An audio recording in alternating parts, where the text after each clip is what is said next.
Olá, minha galerinha do sétimo ano A, sétimo ano B. E aí, meus amores, como é que vocês estão? Espero que todos vocês estejam muito bem, né? Estejam aí aproveitando o tempo de vocês, né? Curtindo um pouquinho mais. Tem feito dias de sol lindo que dá pra gente, né? Aproveitar um pouquinho mais o quintal, uma piscina, né? Passear um pouquinho, né? Em segurança. Então, vamos lá, galerinha. Bom, hoje a gente vai falar e finalizar, tá, a nossa apostila do segundo bimestre, ok? Nós vamos falar hoje do capítulo 8, que vai ser específico falar sobre o espaço urbano brasileiro, né? Ou seja, nos conteúdos anteriores, nós fomos falando sobre o espaço agrário, né? Sobre as características, né, desse espaço brasileiro. E hoje, especificamente, a gente vai falar sobre o espaço urbano, tá? Bom, aí a tia colocou para vocês uma imagem, né, que caracteriza aí a cidade de Curitiba, que vive aí, né, o crescimento urbano, igual muitas outras grandes cidades que a gente tem aqui no Brasil. Então a gente observa aí que nós temos construções, né, que remetem aí a um tempo mais antigo, de característica ainda, né, coloniais aí, bem rústicas ainda no Brasil, e um contraste lá no fundo da foto mostrando a modernidade chegando, né? Os prédios, as grandes cidades, os grandes centros urbanos. Então, por que a tia achou bom colocar essa foto aí para a gente começar? Para a gente poder refletir sobre esse crescimento da atividade urbana no Brasil. A atividade urbana é todo tipo de atividade, tá?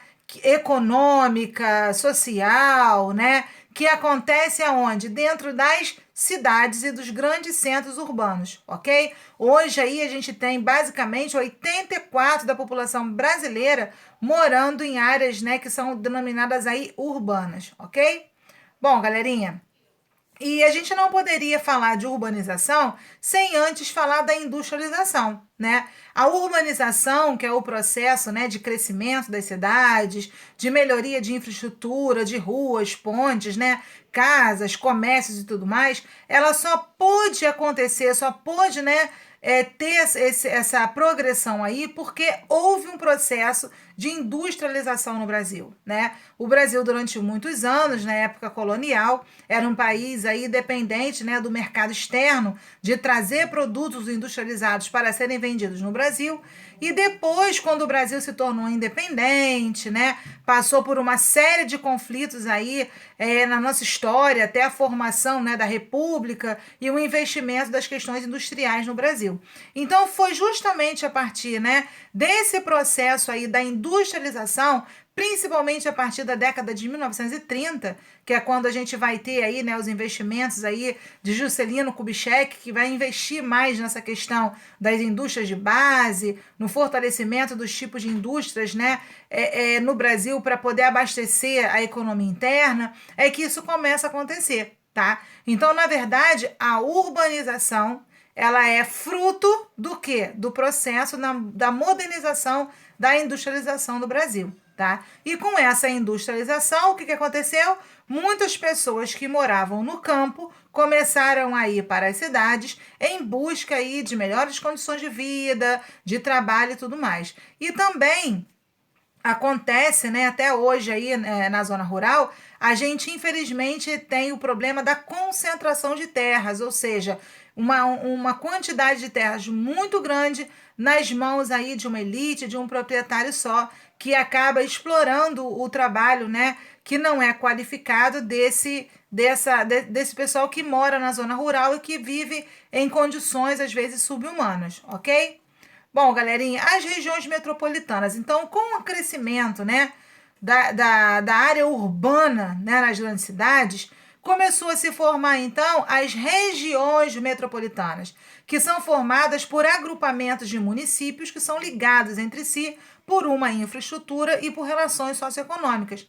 Vocês já perceberam que quando a gente vai muitas vezes do Rio para o Rio, né, que passa de Campo Grande para lá, a gente percebe, né, que muitas regiões metropolitanas elas são interligadas umas nas outras e a gente nem sabe aonde começa uma e onde termina a outra, né? Isso, por exemplo, não acontece aqui no nosso município de Mangaratiba.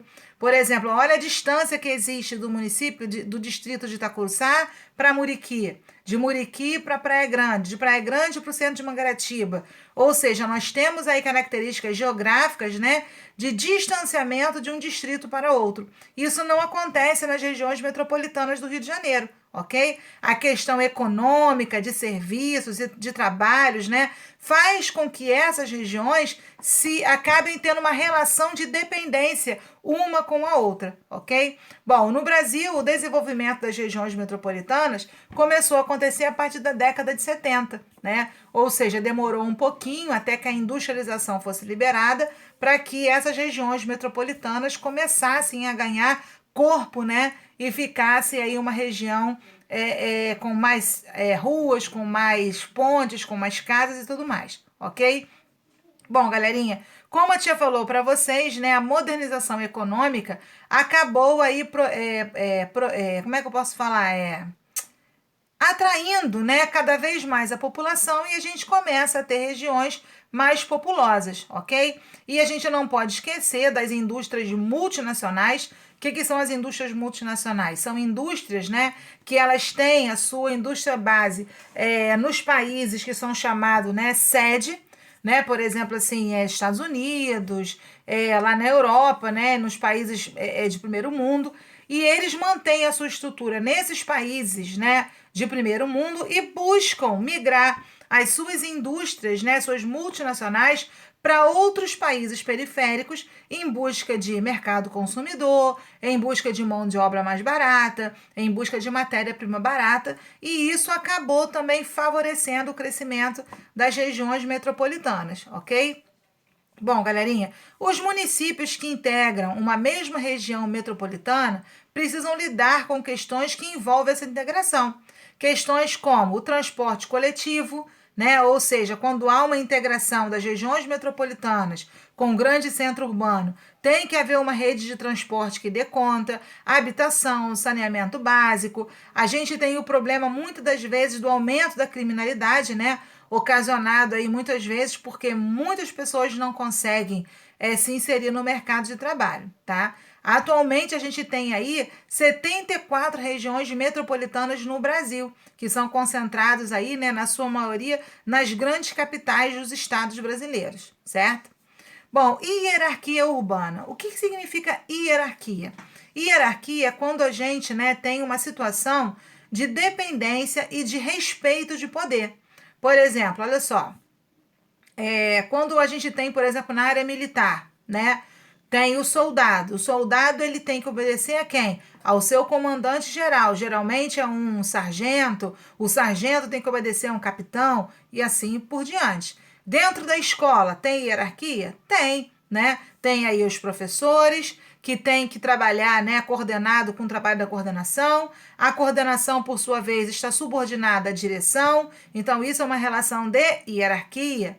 Dentro da nossa casa, existe hierarquia? Também. Vocês que são crianças, né, que ainda estão ainda em formação, em processo ainda de aprendizagem, são subordinados, né, às ordens e às orientações que os pais de vocês, que têm mais experiências, passam para vocês.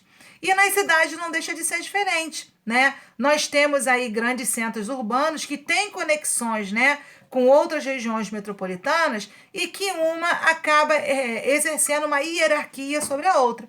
Por exemplo, olha só o centro do Rio de Janeiro, né? É onde tem as maiores fábricas, grandes indústrias, o grande centro comercial. E o que acontece? O centro do Rio de Janeiro acaba tendo, né, uma importância comercial e econômica sobre as outras regiões, né, do subúrbio que dependem, né, dessa característica do centro da cidade, certo?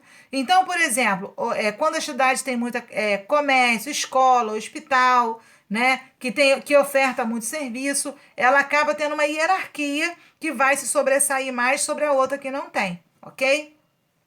Aí a tia trouxe para vocês que está no livro uma foto, né, 3 fotos aí que mostram diferentes tipos aí de lugares que têm uma hierarquia diferente. A primeira foto ela mostra, né, o Porto de Santos, né, que tem a característica, né, de ter uma atividade portuária.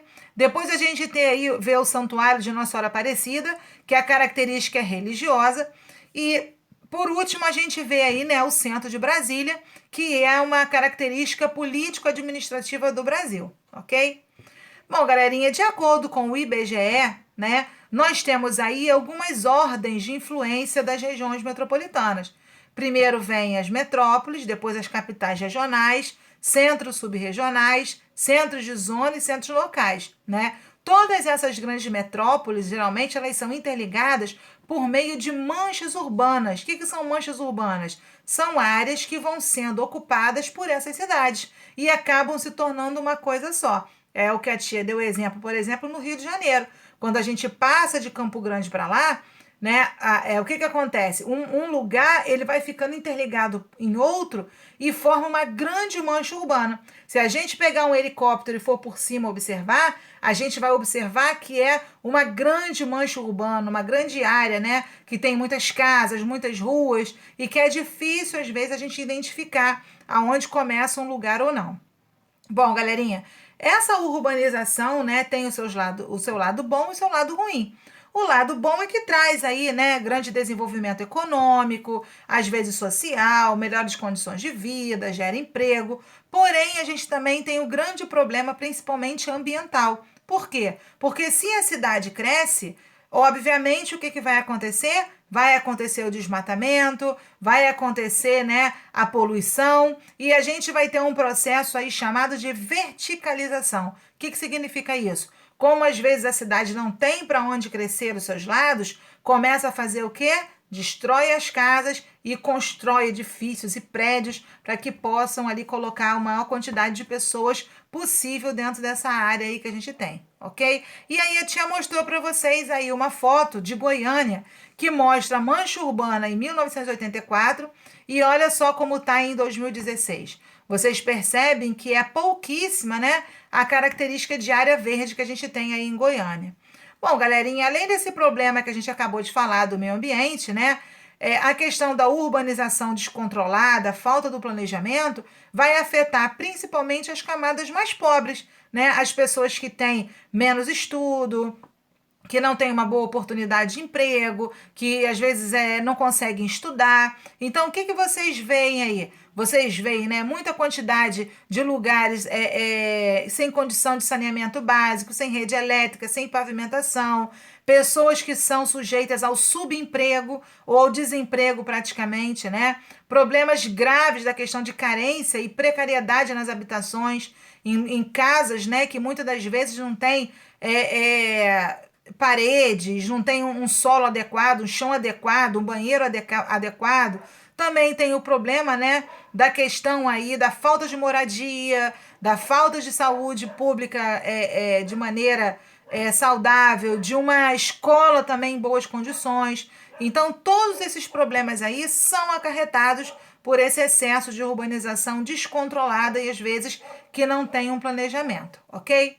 Bom, meus amores, a tia deixa aí para vocês duas atividades da página 63 e 64, na verdade 4 atividades, tá? Para vocês realizarem. Qualquer dúvida, chama a tia lá no canal Tira Dúvidas, tá? Está indo para vocês fazerem a nossa folhinha de revisão, que já é a revisão para as provas, né, das avaliações que vão ser agora no mês de agosto, tá bom? Um beijo no coração, estudem e se cuidem.